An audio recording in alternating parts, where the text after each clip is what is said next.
Assalamualaikum warahmatullahi wabarakatuh. Waalaikumsalam warahmatullahi wabarakatuh. Kami dari kelompok 3A akan mempresentasikan tentang doping dan penggolongan doping. Saya Hudi Atia Nur Fajri. Saya Farid Akbar. Yang pertama adalah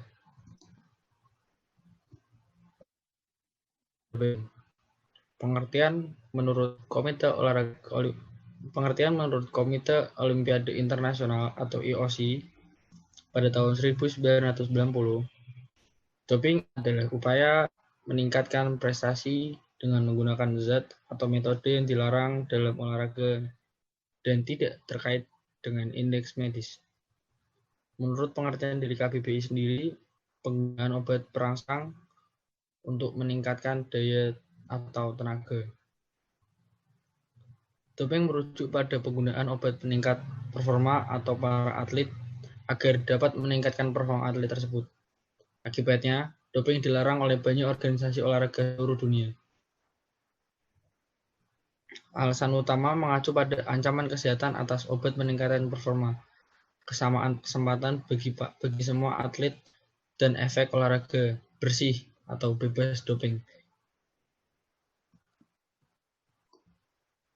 Penggolongan doping dibagi menjadi 9. Yang pertama, anabolic steroid androgenik atau yang biasa disebut AAS adalah hormon testosteron sintetis. AAS dilarang penggunaannya karena merupakan agen anabolik yang dapat meningkatkan kinerja seorang atlet. Yang kedua, peptides hormones. Hormon peptida adalah zat yang diproduksi oleh kelenjar dalam tubuh dan setelah beredar melalui darah, zat ini dapat mempengaruhi organ-organ dan jaringan lain untuk mengubah fungsi tubuh. Yang ketiga, beta agonis. Beta agonis adalah obat yang biasa digunakan untuk mengobati asma dengan relaksasi otot-otot yang mengelilingi jalan napas dan membuka saluran napas. Yang keempat, hormon dan metabolic modulator. Zat-zat yang termasuk dalam kategori ini adalah aromatase inhibitors, selective estrogen receptor modulator atau SERM, zat anti-estrogenik metabolic modulator. Yang kelima, diuretik.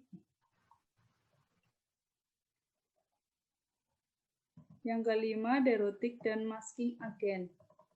Agen masking adalah produk yang berpotensi dapat menyembunyikan keberadaan zat terlarang dalam urin atau sampel yang lainnya yang memungkinkan dan memperoleh keunggulan kompetitif yang tidak adil dalam proses pengujian. Yang keenam, stimulans. Stimulans adalah obat yang digunakan untuk meningkatkan aktivitas fisik dan kewaspadaan dengan meningkatkan gerak jantung dan pernapasan serta meningkatkan fungsi otak. Yang ketujuh, narkotik analgesik. Narkotik biasanya berupa obat penghilang rasa sakit yang bekerja pada otak dan sumsum tulang belakang untuk mengobati rasa sakit yang terkait dengan stimulus yang menyakitkan. Yang kedelapan, cannabinoids. Cannabinoids adalah bahan kimia psikoaktif berasal dari tanaman ganja yang menyebabkan perasaan relaksasi. Yang terakhir, glucocorticosteroids. Glucocorticosteroid digunakan terutama sebagai obat anti-inflamasi dan untuk meringankan rasa sakit.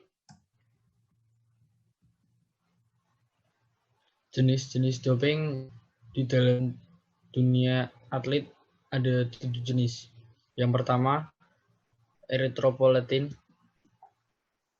Hormon ini diproduksi secara alami oleh ginjal manusia dan berguna untuk merangsang produksi sel darah merah di sumsum tulang. Yang kedua adalah cera. Cera bekerja hampir sama dengan EPO, tapi kadarnya lebih kuat dan lebih berbahaya. Yang kedua, steroid anabolik. Steroid anabolik, doping ini mirip dengan hormon testosteron yang diproduksi oleh testis pria. Hormon ini akan merangsang pertumbuhan otot dan mengurangi kadar lemak dalam tubuh. Yang keempat, Human Growth Hormone atau HGH. HGH adalah somatotrofin yang diproduksi alami oleh tubuh untuk merangsang kinerja hati dan mensekresikan insulin. HGH mampu merangsang produksi sel tulang rawan dan menumbuhkan otot. Yang kelima, diuretik.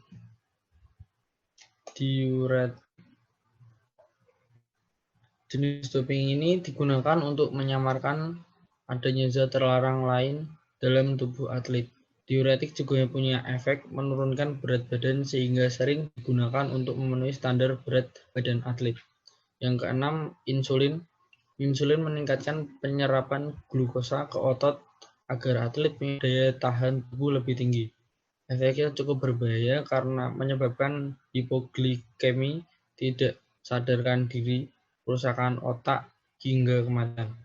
Yang terakhir, doping gain.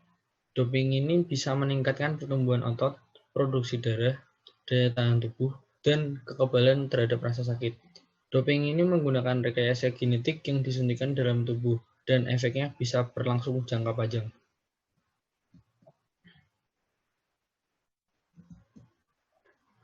Dampak negatif dari doping sendiri ada 7.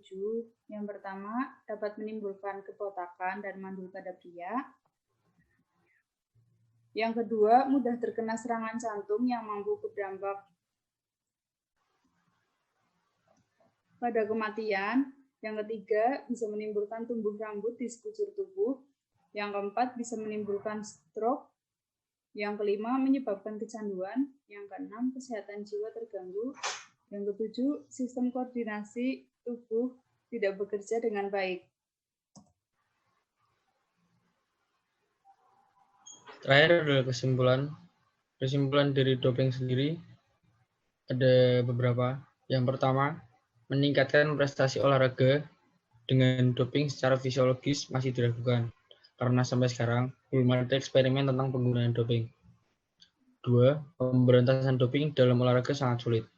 Yang ketiga, penggunaan doping yang berlebihan bisa menyebabkan kematian atau terganggunya fungsi organ tubuh. Dan yang terakhir, penggunaan doping dalam olahraga pada hakikatnya menerjang norma-norma dalam olahraga. Jangan pakai doping. Terima kasih. Sekian dari kelompok kami. Tidak ada salah kata, mohon dimaafkan. Wabillahi taufiq wal hidayah. Wassalamualaikum warahmatullahi wabarakatuh.